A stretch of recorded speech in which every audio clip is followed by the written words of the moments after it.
Assalamualaikum warahmatullahi wabarakatuh. Perkenalkan, nama saya Aksa Mahbila Jaratul Iman dari kelas C12 NPM 101211375. Di sini saya memenuhi tugas UTS mata kuliah manajemen operasi dengan dosen pengampu Dr. Sir Khalifatullah Ermaya ST SM MM. Di sini saya akan sedikit menjelaskan tentang operasi dan produktivitas.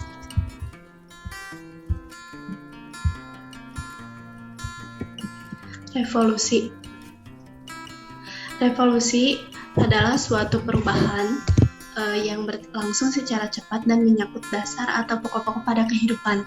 Dalam revolusi, perubahan yang terjadi dapat direncanakan atau tanpa direncanakan terlebih dahulu dan dapat dijalankan tanpa kekerasan atau melalui kekerasan.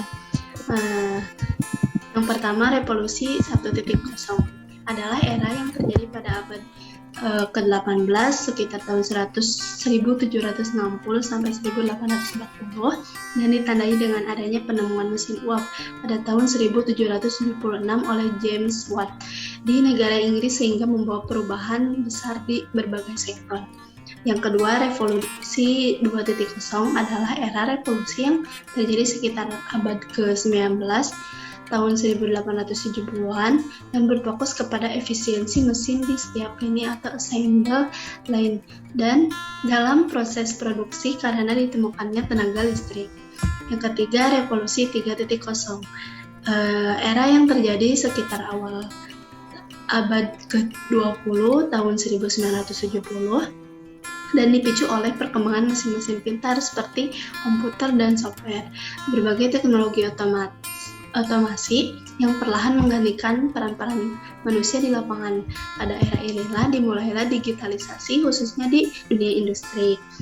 Yang keempat, revolusi 4.0 adalah era yang saat ini kita jalani dan di mana pengembangan teknologi lebih canggih seperti internet, komputerisasi, microchip, IoT, kecerdasan buatan atau AI, machine learning, deep learning, cloud analytics, bahkan kendaraan otonom merevolusi setiap proses mulai dari reproduksi hingga distribusi dan berfokus kepada berkelanjutan atau sustainability.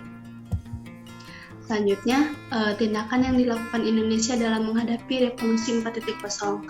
Nah, revolusi Indonesia keempat ini tidak bisa kita hindari. Untuk menghadapinya, kita sudah ada roadmap yang terintegrasi sehingga dapat mengembangkan industri manufaktur kita ke depannya punya arah yang jelas. Yaitu yang pertama menggunakan teknologi digital. Yang kedua buat harmonisasi antara aturan dan kebijakan. Yang ketiga memperdayakan usaha mikro kecil atau menengah seperti UMKM. Yang selanjutnya membangun infrastruktur digital nasional, meningkatkan kualitas sumber daya manusia, perbaikan aliran barang dan material, menarik minat investasi asing, terakhir harmonisasi aturan dan kebijakan. Selanjutnya ilmu yang menopang manajemen operasional.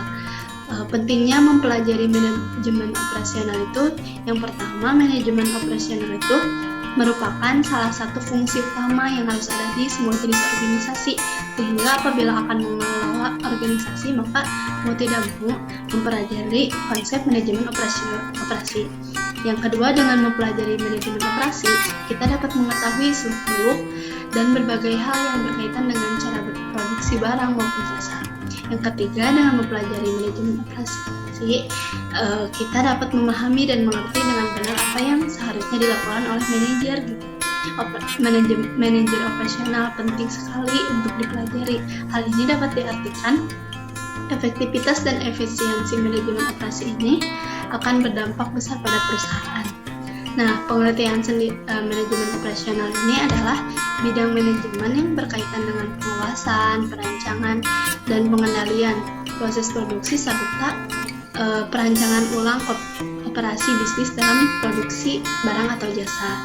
Nah, di sini ada fungsi manajemen. Fungsi manajemen dalam keuangan.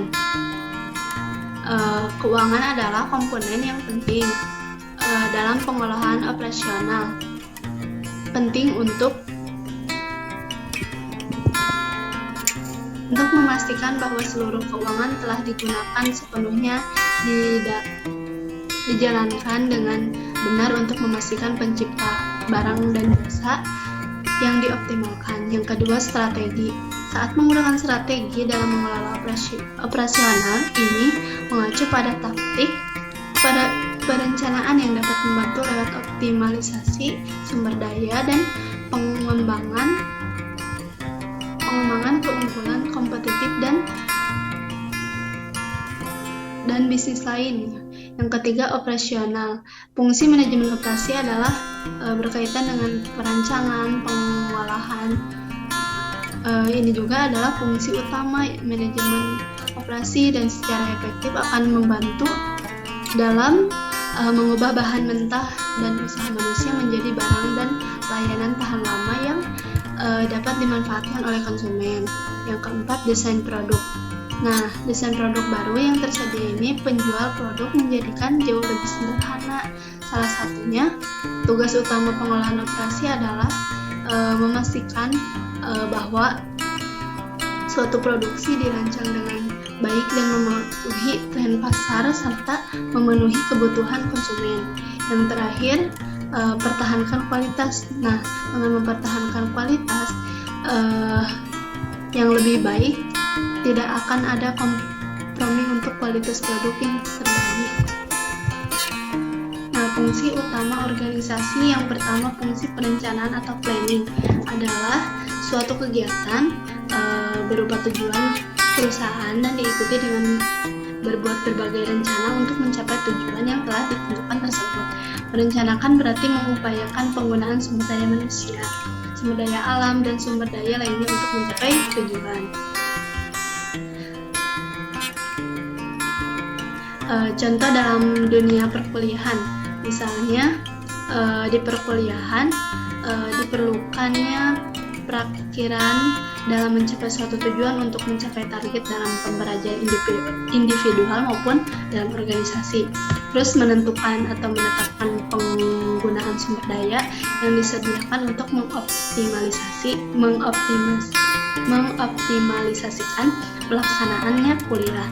Yang kedua, fungsi perorganisasian atau organizing adalah suatu kegiatan pengetahuan pada sumber daya manusia dan sumber daya fisik lain yang dimiliki perusahaan untuk menjalankan rencana yang telah ditetapkan serta menggapai tujuan perusahaan.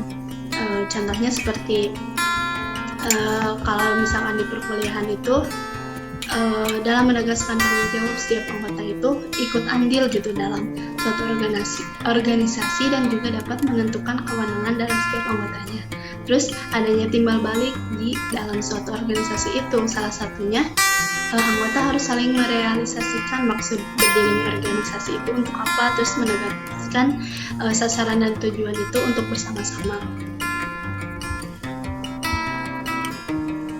Yang ketiga itu fungsi pengarahan atau directing leading.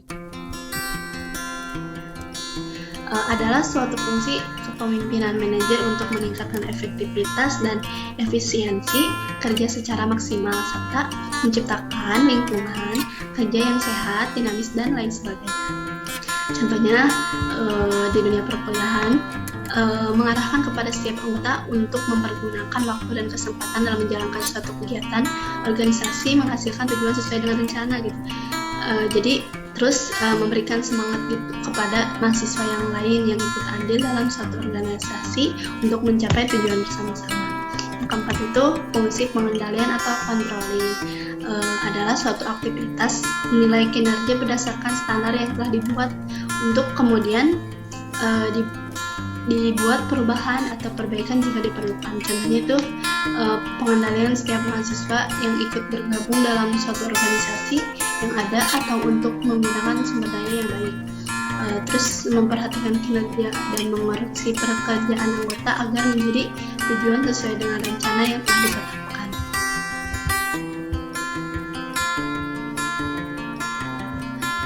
Selanjutnya, produktivitas.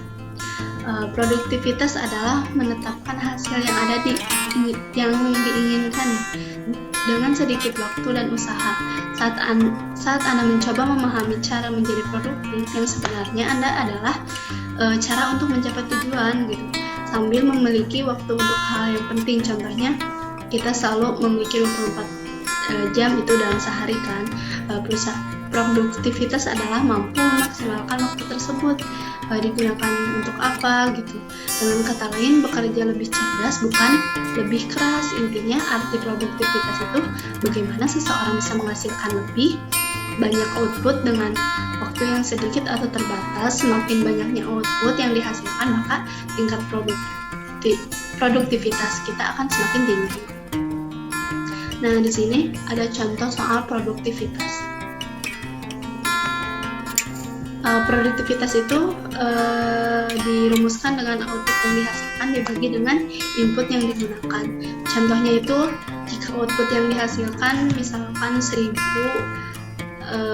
harga 1000 dalam per jam kerja gitu, yang digunakan adalah 250. Maka untuk menjadi produktivitas itu, barang yang dihasilkannya kan 1000. Nah, jam pekerjaan yang digunakan itu 250. Nah, jadi dapat di jumlah produktivitas itu 1000 dibagi 250. Nah, hasil dari 1000 dibagi 250 ini menghasilkan 4 unit per jam dalam 4 unit pekerja per jamnya. Mungkin itu saja yang bisa saya sampaikan. Mohon maaf bila ada kekurangan. Terima kasih. Wassalamualaikum warahmatullahi wabarakatuh.